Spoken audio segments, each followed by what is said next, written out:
It's easy to forget that whiskey doesn't just mean Scotch, something I'm very guilty of. So let's try something just a little bit different. Welcome back, Dram Fam, to the Whisky Diary.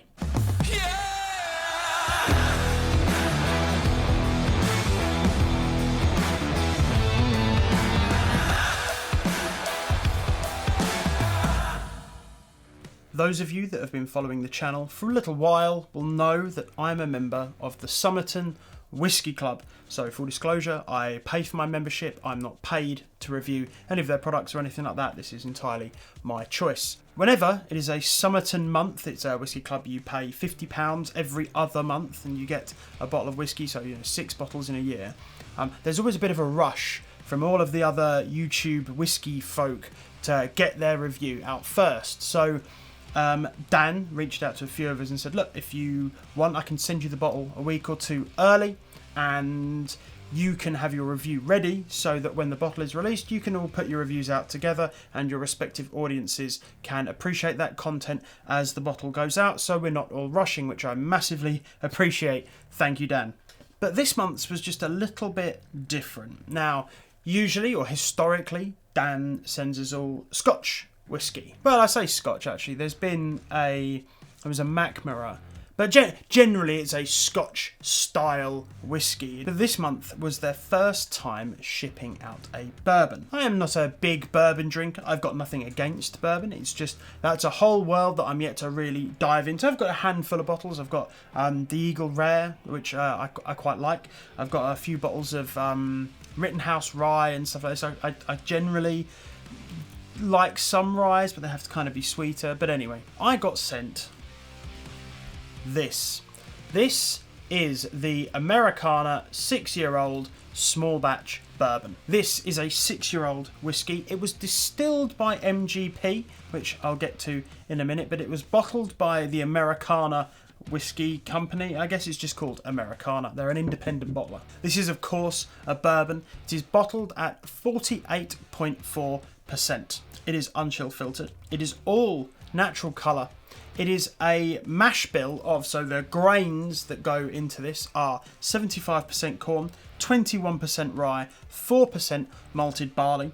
This bottle cost me £50 as part of the Somerton Whisky Club, and it is of course a 70 centilitre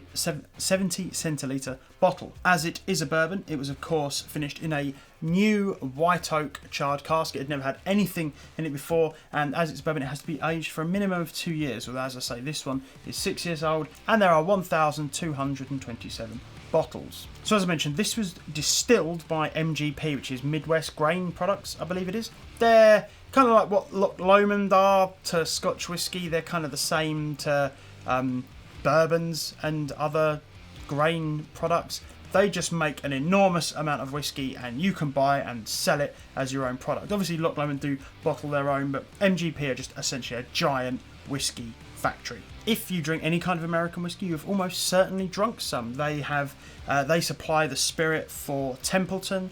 I think it's Bullet Bourbon, Whistle Pig. There's hundreds of them. I pulled up a list. I'll drop a link down below. But I pulled up a list and I was scrolling through it and it is endless. And I think it's just quite common in the bourbon industry to just sell MGP liquid as your own, which I don't know. I've not something I've really experienced before. So when it comes to bourbon, I'm no expert. In fact, when it comes to whiskey, I'm no expert either. But I definitely know a little bit more about Scotch whiskey than I do about bourbon, which is why this was a very interesting exercise for me. Because as I say, I do quite like bourbon. I tend to go for the slightly easier palate. I don't like things that are like excessively spicy and excessively rich. I tend to prefer lighter, sweeter, brighter bourbons. So when I poured this, I've got to say, I was very pleasantly surprised. So let's get on to the tasting. So, on the nose. Initially, very sweet, sugary sweetness. Getting hints of like apple pie, apple crumble. Like baked apples, baked sweet, like pastry and apples. Lots of like vanilla and caramel coming through as well. Really sweet, light spices. I wouldn't say it was an especially spicy expression, but definitely like loads of caramel sweetness. Getting some little like wisps of smoke. I guess it's from that newly charred barrel. Now, I think some bourbons get a little bit of a smoky thing from that, but yeah, a little wisp of like sweet smoke. The cereal notes really come through once you get over that sweetness. It literally smells like sticking your head into like a packet of really sugary cereal. Some like Frosties, cornflakes, Cheerios. And on the tail end, there's like almost a mintiness, like a sweet mint. Like, yeah, literally like just mint candies. It smells absolutely fantastic. Texture initially, medium. Not thin, not oily and heavy.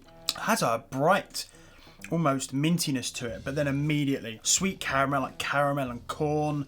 No cereal notes come forward loads. You get like a really sweet, almost like condensed milk and sugar, fudge coming through as well. On the tail end of that, a bit of that spiciness starts to come forward now. That rye note, yeah, that dry spice and rye really starts to come through, but still sweet. Still keeps that sugary sweetness throughout. Finish wise, starting to get a bit drier now. The spiciness kind of starts to sit forward. The cereal notes again really kind of poke out. I really can taste the corn in this. Then the caramel as well. It's like you're getting caramel, a little hint of smoke in there, spicy rye. For me now though, that rye just starts to turn a little bit bitter, like it's actually quite dry. Not a huge fan of how bitter it gets right on the back end, but you can always go back for more, and it's gone. So, what do I think of this? I think it's really bloody nice actually for 50 quid. I'm really quite happy. I can't lie. When a bourbon landed on my doorstep, I was a little bit disappointed.